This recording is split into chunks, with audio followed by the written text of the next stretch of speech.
What's up, party people? This is Max&Max, where we've got all the facts. History, science, and more. I'm your host, Max. And I'm also Max. We've got limited education and limited expertise, but we are experts in just one thing. Reading you stuff off of Google Docs.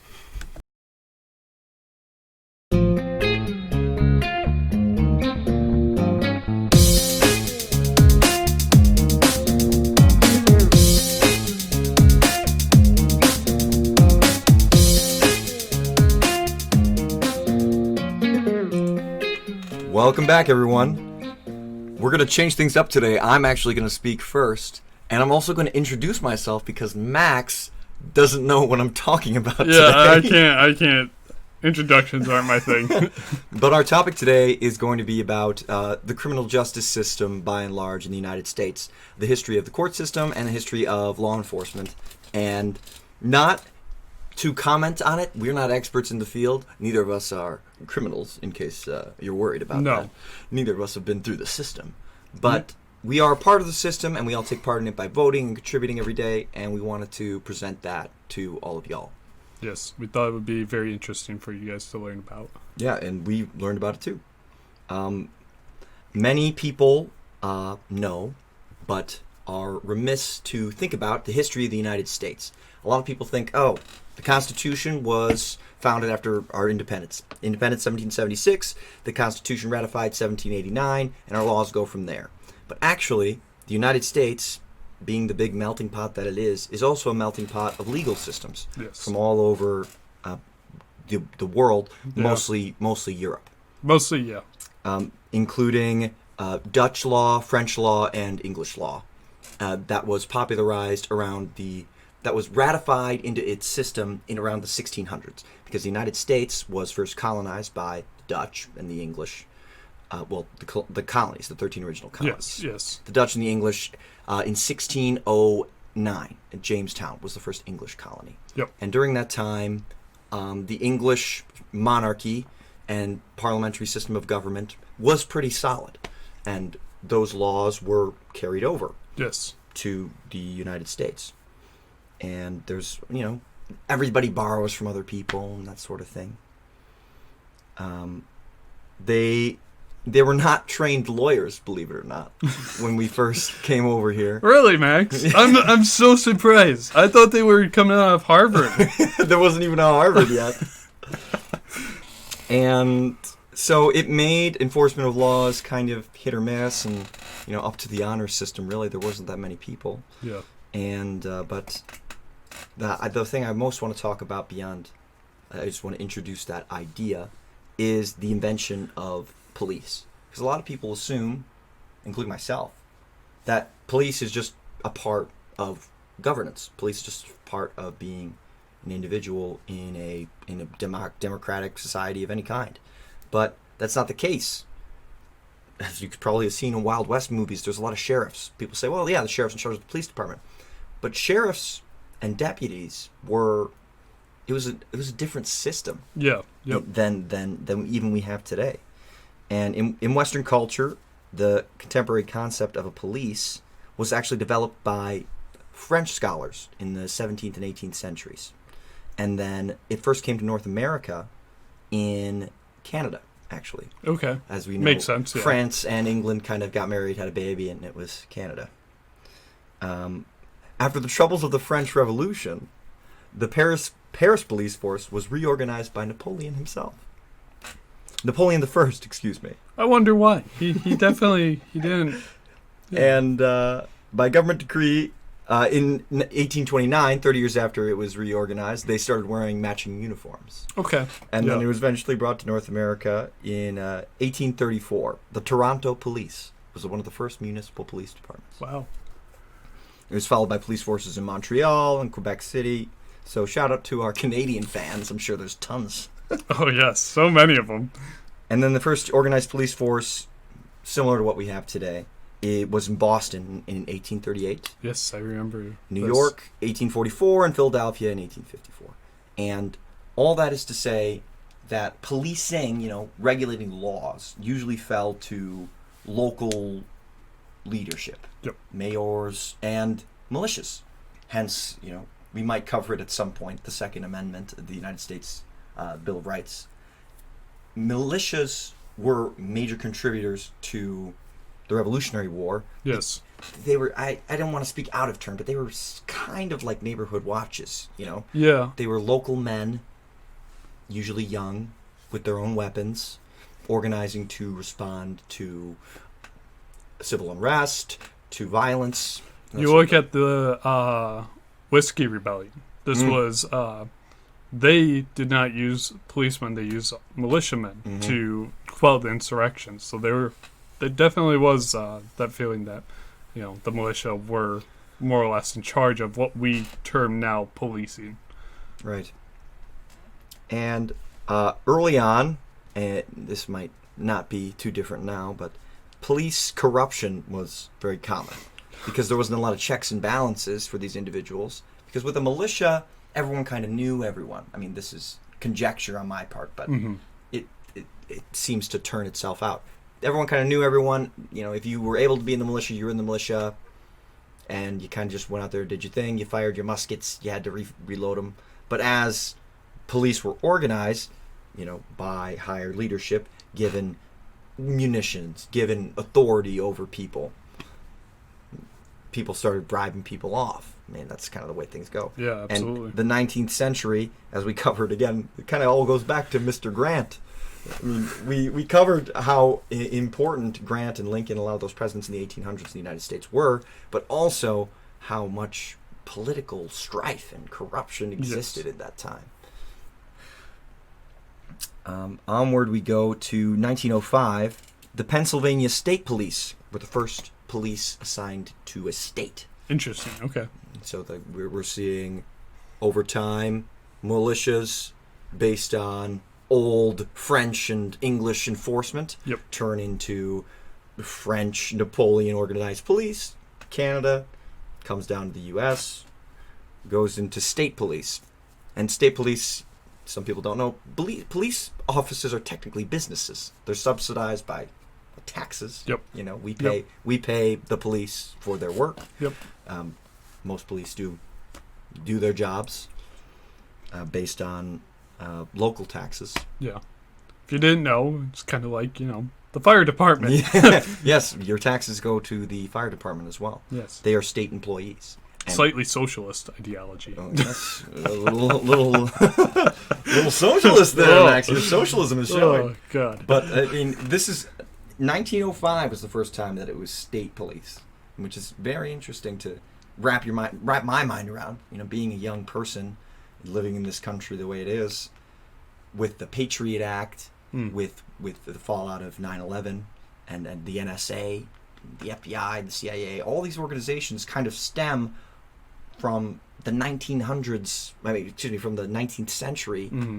Into today. It grew and grew and grew as the government grew in centralization and power. Yeah. And in the 1920s, led by the Berkeley, California police chief, police began to professionalize and adopt new technologies and emphasize new more training. The 1920s, there was kind of a revolution in police. I don't know if you know this, but there was something going on in the 1920s. It was called Prohibition. Oh, did that really happen? In the Roaring '20s, there was a lot of gang violence across the United States, specifically in the East Coast. Yes, it went into the Midwest and the West Coast as well, but not as much. Most famously, Al Capone, John Dillinger. These were very large gangs. These were gangs. Yes. Today's modern gangs are more associated with urban situations and. It was urban back then, but like a gang culture of sorts, like a Crips versus Bloods kind of thing. Yeah. When back then it was just about the money. Yep. Yep. Whoever could make the most and hold on to it for as long as they could through similar means that they do today: drug sales, alcohol, buying obviously. Off politicians, and then in that time, prohibition was rampant. Yes. And people wanted their alcohol. So what was their illegal drug of choice was alcohol, was moonshine. And so the 20s, there was the police tried to counter this large movement of organized crime. And we kind of went onward and upward into today. Oh. Well, someone's car is quite angry at them.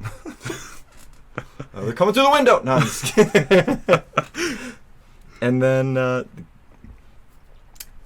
the Kansas City Preventative Patrol Study in the 70s. Now, the 20s to the 70s is a long jump.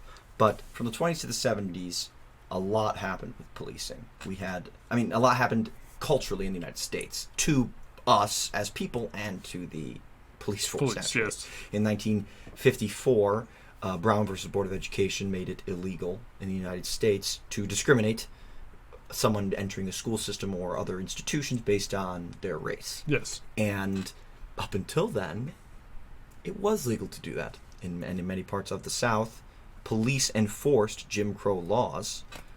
So that includes the 1900s, that includes the 1920s, all the way up to 54. And some states continue to enforce these Jim Crow laws, these segregation laws, into the 60s. Yep. Hence, the civil rights movement, many people think it was many people, I'm using that term. It is common to assume that the civil rights movement, it was a couple of years, led up to the 1964 Civil Rights Act, but the Civil Rights Act, as organized by Dr. King, Rosa Parks, other famous Americans, was actually in response to the lack of enforcement of this court case. And so for 10 years, it was protest sit-ins in bars and diners to demonstrate that the police were removing these individuals, and shop owners and business owners were removing these individuals, black people, unlawfully, as provided by the court, which you're going to talk more about court cases and stuff like that. But, and then and this is called these reactionary actions by police officers, even today, is seen as poor policing. Yep. And it's been a lot of turmoil with that recently. As early as the 70s, yes. The Kansas City Preventative Patrol Study, a study of policing in the United States, found the reactive approach to policing to be ineffective. So that revolution in policing in the 20s to react to organized crime, maybe it helped stem it, maybe it didn't, but in the 70s they were saying that we needed to change the police force. And that's what led to the 90s, a bill that was very lengthy and hard to but the Clinton crime bill in the 90s. Oh. A lot of people, I didn't do a deep dive into the Clinton yes. crime bill, but this led to many discriminatory practices that were frowned upon, but leading to the LA riots, yes. Rodney King shooting, as well as the stop and frisk law in New York City. And that there's, in the United States, there's these ebbs and flows of restriction of power, and it goes into all systems of government, not just the police. Yep. But a Democratic president, voting to restrict crime today to be tough on crime would be seen differently. Odd. Yeah. That's not really in the modern Democratic Party's wheelhouse, yep. as I understand it as an observer of politics. Same as well. But in the 90s, it was a law signed by a Democratic president. And this also accompanied, ironically, an adoption of community policing strategies. As a result of the kind of negative reaction to this bill, there was this idea that the police should be more visible. They shouldn't be reactive. They shouldn't just only show up when you call them. That they should have relationships with businesses and be more visible. And I, as a frequent visitor to some cities like Chicago still use that model. You see police sitting on street corners or on their motorcycles or doing patrol work. That hasn't always been that way. Interesting. The police are constantly trying to improve, which is good, but sometimes they need to be prompted by protests and sit-ins. Yes. And so, lastly, just want to say that the police have very hard jobs, and that overall the change in policing has been for the better. Yes. They're more visible now than they were in the past. They're more organized, they're more supplies, they're more funded. But, there is a discrepancy among different states, and from the first state policing in the 1900s to now. There's been improvement. There's been improvement, yes. but the needs that communities have are always in flux. Yes. So, with improvements, there also comes change, and with change, there's also changing communities. And sadly, we are all still only human. Yeah, there's also new problems that arise. Yep. So that's a history of the police in the United States. So, as you've heard from Max, he was talking about the development of essentially the police force since more further times, ancient times, not really ancient, Yeah, semi-recent.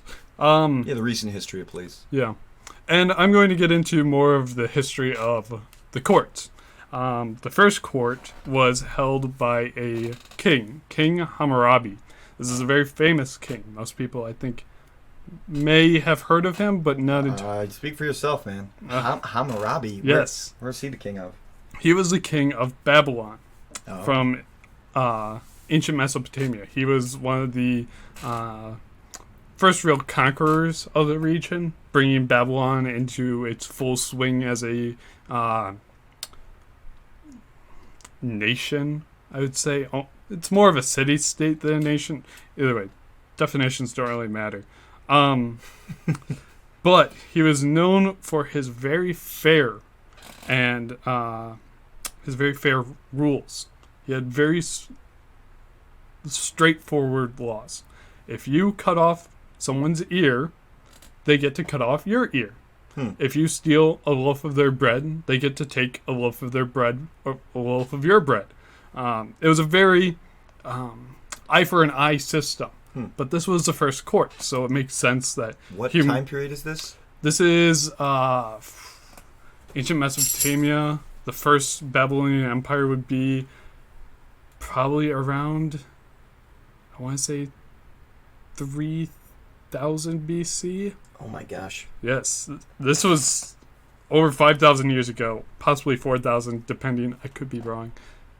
Maybe even more. It's a very broad spectrum for me currently, as I don't really have it written down. He, like, you might think, like, oh, this is like a terrible law structure for a country. This is an empire, so they don't really care what you think. And this was also a very 1792 BC is when he ruled. So that was 4,000 years ago. Yeah. This might seem unfair. However, this was widely accepted by his people. This was like, yeah, let's do this. This makes sense. I want my piece of fucking bread back. I want to cut off that dude's ear because he cut off mine. This is because, not to speak for people that I obviously don't know about, but it was, you wanted retribution for something that was done wrong to you. You wanted that, you wanted a court case against someone. These were known as the Code of Hammurabi, however. These statutes covered everything from family relationships to contacts to inheritance to crime and punishment. So this guy just decided to write down about like everything he just felt like. He was just like, all right, this needs to be a law. This needs to be something that we're going to make a law. This is what happens when this happens. He just... So they wrote it all down. Yeah. Damn. Yeah. Each law, as I said before, had a very clear punishment attached to it. And always the laws were carried out consistently. By whom? Usually I would assume by military, as it was more of as I said, an empire. They didn't really have police forces back then. An empire, you say? Yes. As Max pointed out, they didn't really have police. It wasn't paramilitary either or militias. These were full-on, usually military officials that would either carry out death sentences or make sure returns of goods were met or inheritance was enforced. So that's kind of where the first courts developed, and then you get into the the judicial system that we slightly have in America today, which comes from the ancient Greeks. They created the first, what are they called? Juries. They did not have judges whatsoever, but they had laws set up that were specifically created, and juries would be informed on these laws, and they would make, as a large group of people, would make a decision on whether someone had broken the law or not. It wasn't up to a central figurehead to deal out punishment, it was up to the jury. This is something that is adopted in America. Obviously, it's been around for pretty much all of America's history, the jury has been.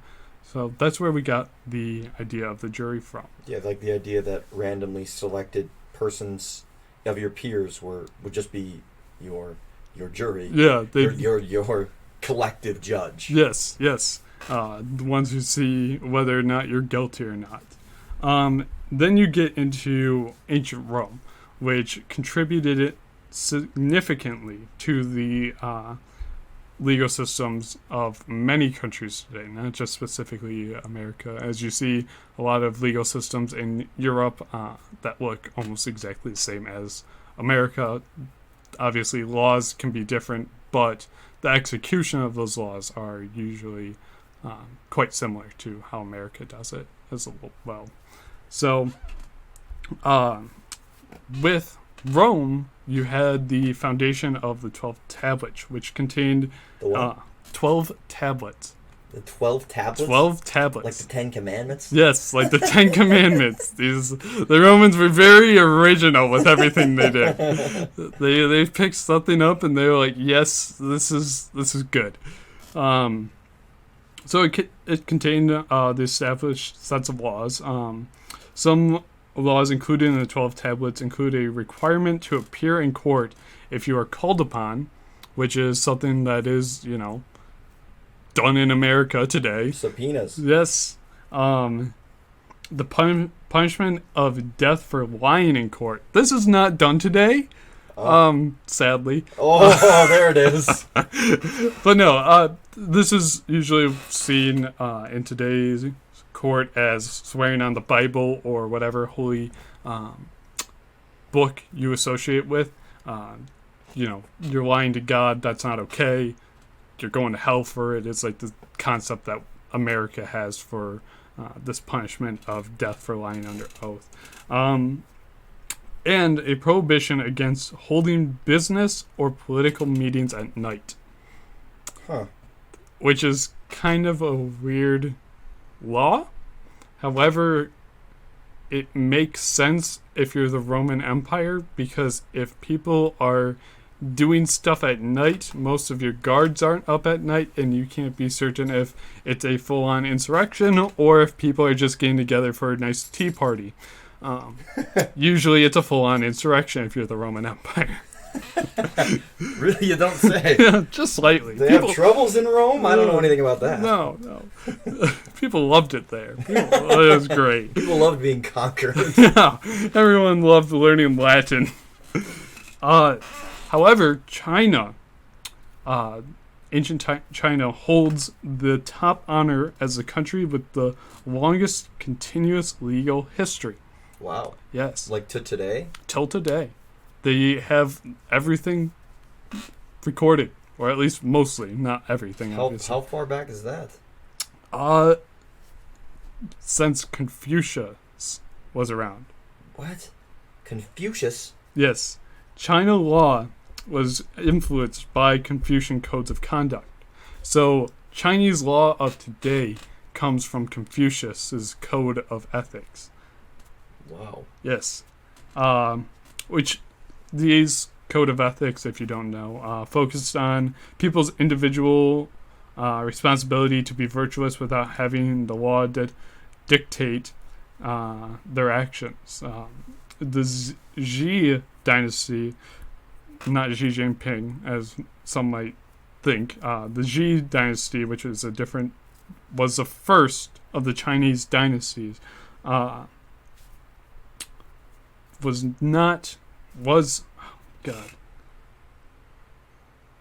was the first to really set up the Chinese law. However, this did not become an established federal court until the Qin dynasty. So you had a lot of laws being dealt out to the daimyos, is what they usually were, local governors who would, they'd practice the law, but there was no federal real law until the Qin dynasty. Qing? No, Qin. Q-I-N. Q-I-N is Qin? Qin. Man, I gotta brush up on my Mandarin. So then, we'll tie it back into America. You have the Judiciary Act of 1789, officially titled An Act to Establish the Judicial Courts of the United States. Oh, check that out. Who'd have guessed, We got a constitution, and then bam, we got courts. We got courts. Check that out. People just love that. I'm sure people were excited. Oh, yeah. This was signed into law by President George Washington on September 24th. If you might not guess it, 1789. Yes. This is added into Article 3 of the Constitution, which established a Supreme Court, but left Congress the authority to create lower federal courts as needed. Which is, if you've ever looked into any politicians, any congressman's history of like what they usually sign into law, there's a lot of postal stuff and a lot of courts that will be being signed into law, if you ever look into that, which I've done a little bit of. It's interesting. You mean about like every president? No, I mean like if you look into like a Congress person's history of like what they're proposing as laws to get signed into legislation, most of them are either post offices or courts. In the history of the United States? Yes. The most laws I've been about... I wouldn't say most, but from what I've seen in every like congressperson's like portfolio that I've looked at, most of them are post offices and courts. That is... It makes sense. That is what the government makes, Yes. That's their product. Yes. This law was authored by Senator Oliver Ellsworth of Connecticut. It established the structure and jurisdiction of the federal court system and created the position of Attorney General. Although amended throughout the many years by Congress, the basic outline of the federal court system established by the first Congress remains largely intact. We still see we don't see the same laws as back then, but the court system is still pretty much the same. So, the Chinese have back to Confucius, 500 BC, 2,500 years. We've had the same courts for like 250, so we're almost there. Really comfortable. Yeah, 500 BC to probably, what was it? When did China technically fall? 1960s, I believe. With the Mao Revolution. Yeah, with the Mao Revolution. So that's over 2,460 years approximately. But yeah, we're close. Yeah, it's insane. Multiply ours by 10 and we'll get there soon. The United States is such a young country. It is. It really is. And we might be getting close to the end, as most empires... most empires end in 250 years. Don't tell the people at home that. We're trying to be hopeful. Yes. American judicial system, good. Because history has proven it works for now. But it might not eventually. That's all. Hey everyone. We're talking about policing, we're talking about the court system, and we are doing that while existing in a modern world. And in the modern world, there are modern laws. Laws proposed federally, like the American CARES Act, which doled out a lot of payments in forms of, what were they called? They were $1,400. Oh, They called them something that sounded official. Yes. But it was just free money from the government. Fuck. God, why can't I remember? Wow, I'm totally spacing on what those are called. I literally have to pay money in for my taxes because I claimed it on accident. Dividend. Andrew Yang calls $1,000 a month the freedom dividend. I have that in my mind. It was during COVID. Fuck. Holy shit. Wow, we're stupid. Yeah. But that free money that you got from Daddy Biden. Daddy Biden. And Daddy Trump.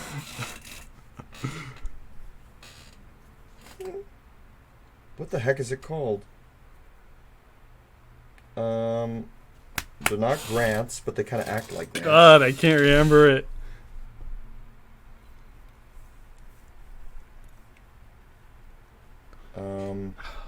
Stimulus checks. Stimulus checks. My yes. God, we're stupid. Yes. I wanted to say stipend for some reason. Stipend, yeah. Stipend, yes. The stimulus checks that you got were laws Yes. produced by the federal government. Another law by the federal government was the Bipartisan Infrastructure Act. That just came down the pipes. Republicans and Democrats voted together to spend like $1 trillion on next several years of federally subsidized construction projects across the United States. Okay. It's quite a bit of money. Yeah, that is. And that's kind of like it's a very small way, but that's a way that laws work. Mm-hmm. And there are also laws that affect just individual states. Yes. The Supreme Court determines whether or not states are allowed to have those laws, as in whether or not they violate federal laws. Yep. Because federal laws, as we know, trump state laws. In many states, it is legal to smoke marijuana, for example, or to possess marijuana, cannabis. However, federally, it is still illegal in the United States. And if you are approached by a federal agent, federal police individual, you can be charged and arrested for possessing marijuana, cannabis. Yep.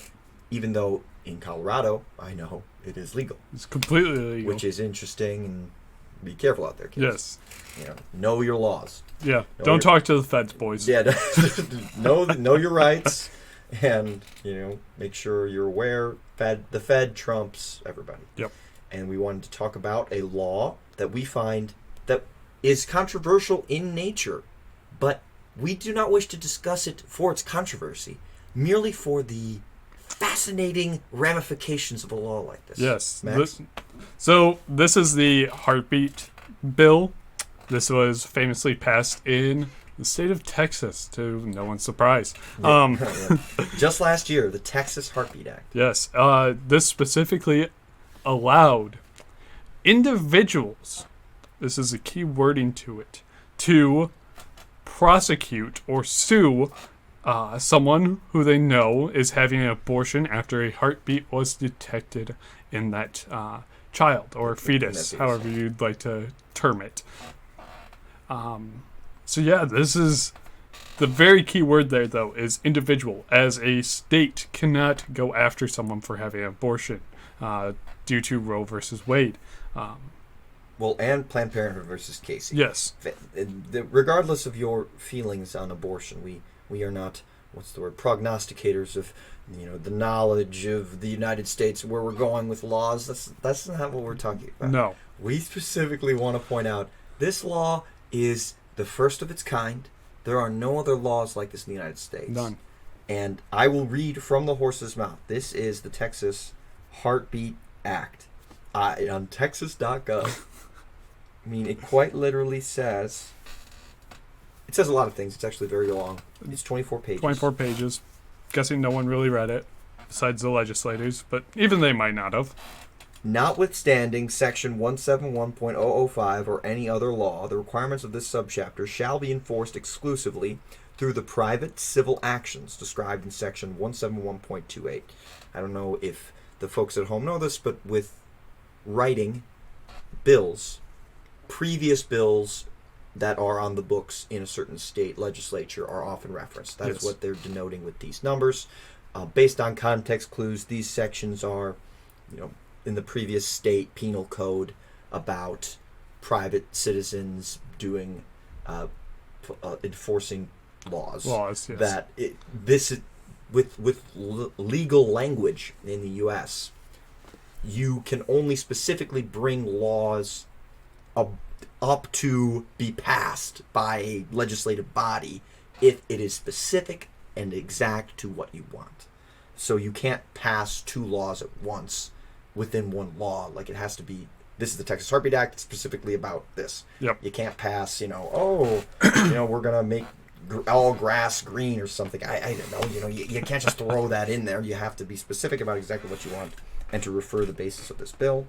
But described in section 171.208, no enforcement of this subchapter and no enforcement of chapters 19 and 22 Penal Code in response to violations of this subchapter may be taken or threatened by this state, a political subdivision, a district or county attorney, or an executive or administrative officer or employee of this state, or a political subdivision against any person except as provided in section 171.208. Now, I read all of that because I wanted to show you how ridiculous that is and how I don't know what any of that means.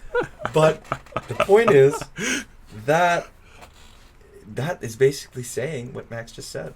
Yeah, it is up to the individual to prosecute these people who believe or who have had a heartbeat with their fetus, child, whichever you prefer to call it. It's up to them. It's the people who have to do this because it is illegal for the government of Texas to do so.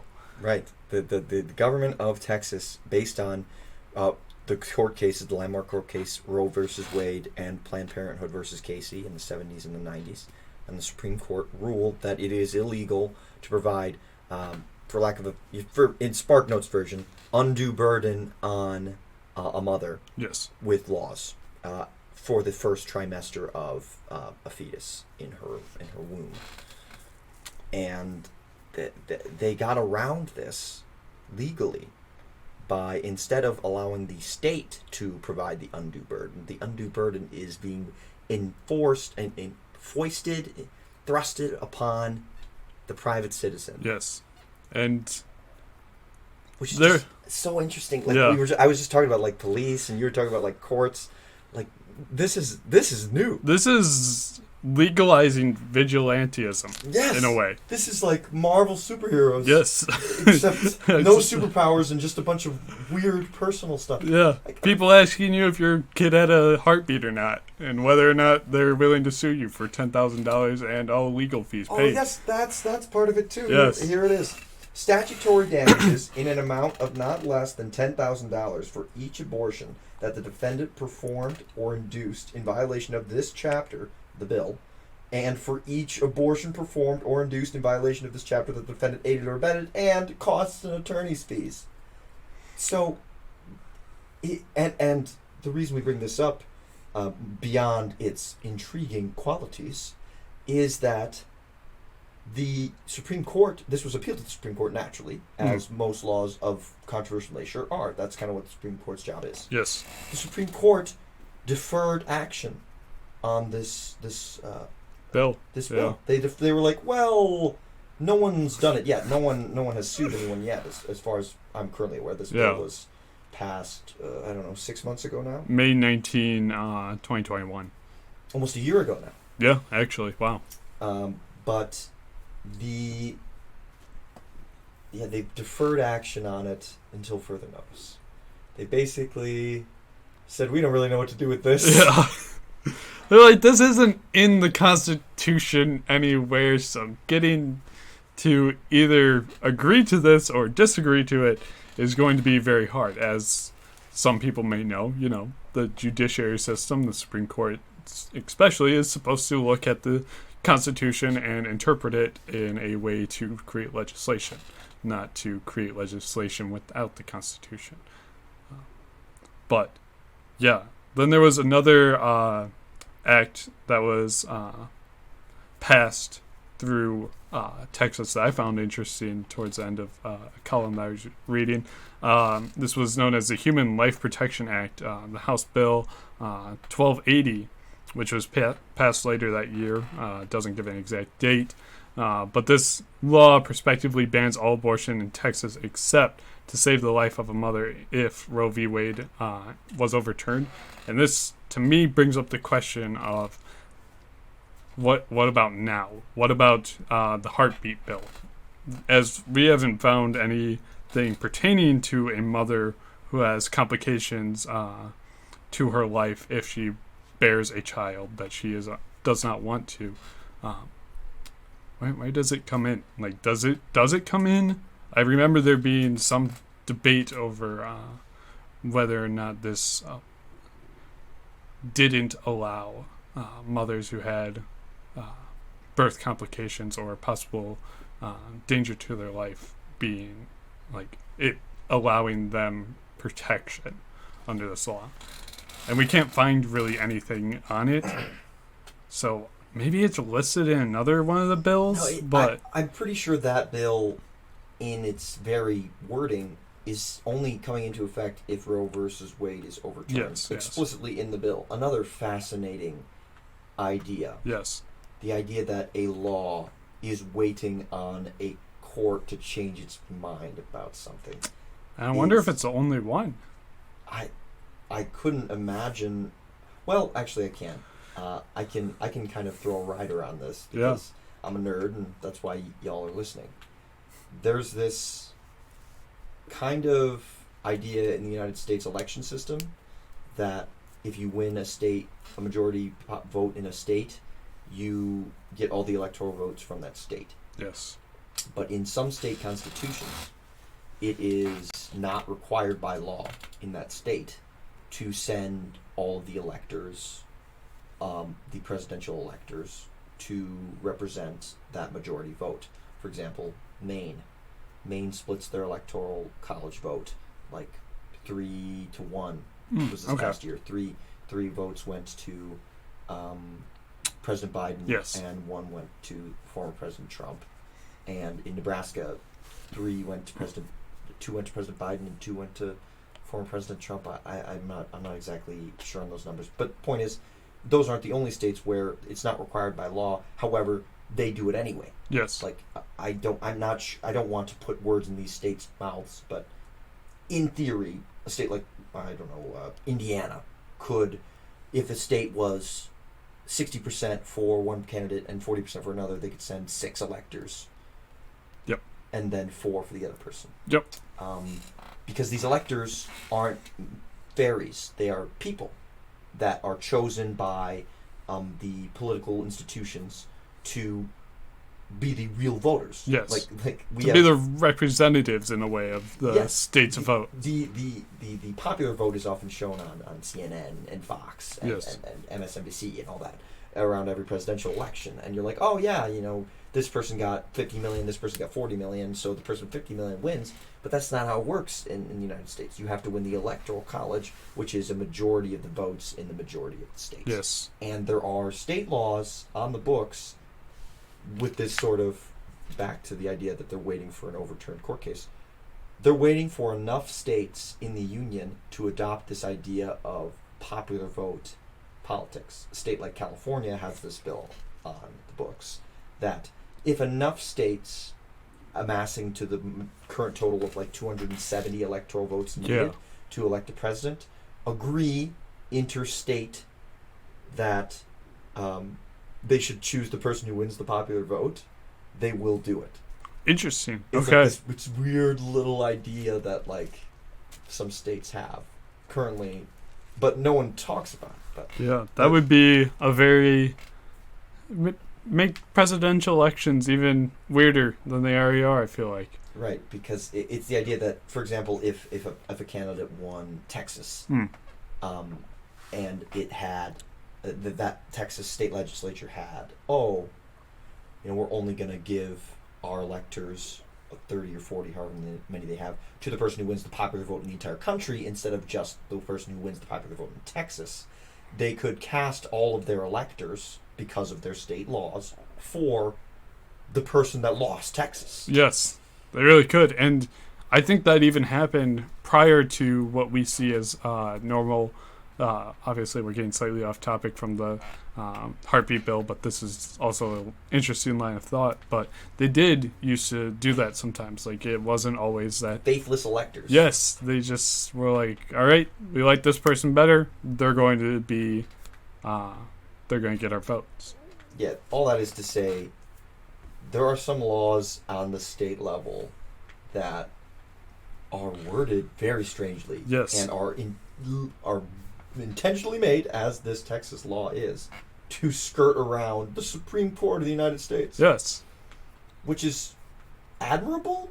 You can think of it either. Yeah, you could think of it either as something good or something bad, depending on where you stand on this subject. However, maybe if you if you have something else that you would like to see, where you'd be able to do something as an individual and be backed by the state, and it's not aligned with the more Republican ideology of pro-life, and it's more of a liberal ideology, and the state empowers you to do something, then maybe you like it. But you could have a double-edged sword there on whether or not you want this stuff to continue, where you're able to do something as an individual, or if you think it should just stop, but you have to decide if it's going to continue or if it's going to stop, I feel like. Right. That will just about wrap things up for today. It was a pleasure having you with us. Hope it was weird enough for you. Alrighty, catch you guys next time. Homework, Song of the Week, Rat-a-Tat by Loud Pipes. It's an instrumental song. Okay. Ooh, it's good stuff.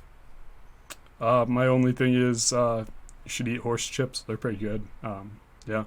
Horse meat flavored chips. Yes. They're mid. They're worth a try. Yes, they're worth a try.